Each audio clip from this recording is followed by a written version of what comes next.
बहुत समय पहले, जब देवताओं की नगरी स्वर्ग में दिव्यता का प्रकाश फैला हुआ था और पृथ्वी पर धर्म की स्थापना की जा रही थी, तब कैलाश पर्वत पर भगवान शिव और माता पार्वती का वास था। शिवजी गहन तप में लीन रहते और माता पार्वती गृह कार्य, पूजा और भक्ति में। उनका जीवन शांत और संतुलित था, लेकिन एक अभाव उन्हें हमेशा खटकता था। उनके पास कोई संतान नहीं थी। एक दिन माता पार्वती ने नित्य की भांति स्नान करने का निश्चय किया। उन्होंने अपने शरीर के उपटन से एक सुगठित बालक की मूर्ति बनाई। उस मूर्ति में मां की ममता और सृजन का अद्भुत सामर्थ्य समाहित था।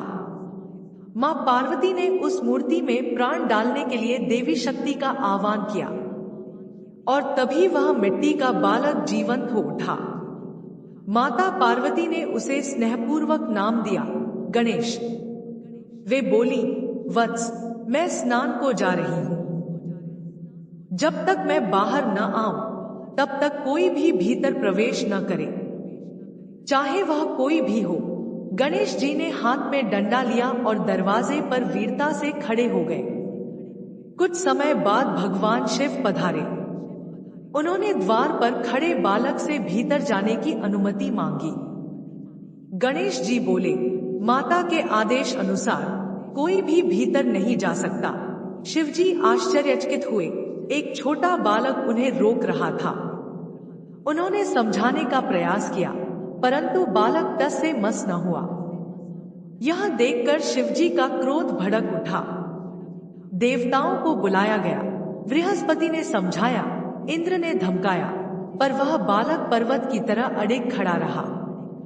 अंततः क्रोधित होकर भगवान शिव ने अपने त्रिशूल से उस बालक का सिर काट दिया। जब माता पार्वती बाहर आईं और अपने पुत्र को मृत पाया, तो उनका क्रोध ब्रह्मांड की सीमाएं लांघ गया। उन्होंने त्रिलोकी में हाहाकार मचा दिया।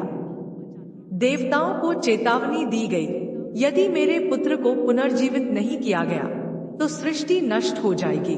भगवान शिव को अपनी भूल का एहसास हुआ। उन्होंने ब्रह्मा और विष्णु के साथ विचार किया और गरुड़ को आदेश दिया गया, जो भी प्राणी उत्तर दिशा की ओर लेटा मिले, उसका सिर ले आओ। गरुड़ ने एक गज हाथी का सिर लाकर प्रस्तुत किया। शिवजी ने हाथी के सिर को उस बालक के शरीर से जोड़ दिया और दिव्य मंत्रों द्वारा उसे पुनर्जीवित किया। वह बालक अब एक नए रूप में था, गजमुख, विशाल कान, तीव्र बुद्धि और सौम्य रूप। माता पार्वती प्रसन्न हुई, पर उनकी आंखों में अभी भी आंसू थे। भगवान शिव ने घोषणा की, यह मेरा पुत्र गणेश अब समस्त देवताओं में अग्रपूज्य होगा। कोई भी पूजा, कोई भी कार्य इसके बिना आरंभ नहीं होगा। देवताओं ने भी इस घोषणा को स्वीकार किया, और तभी से गणपति, गणों के अधिपति, विघ्नहर्ता, संकटमोचन के रूप में पूजित होने लगे। एक बार देवताओं के समक्ष एक बड़ा संकट आ खड़ा हुआ।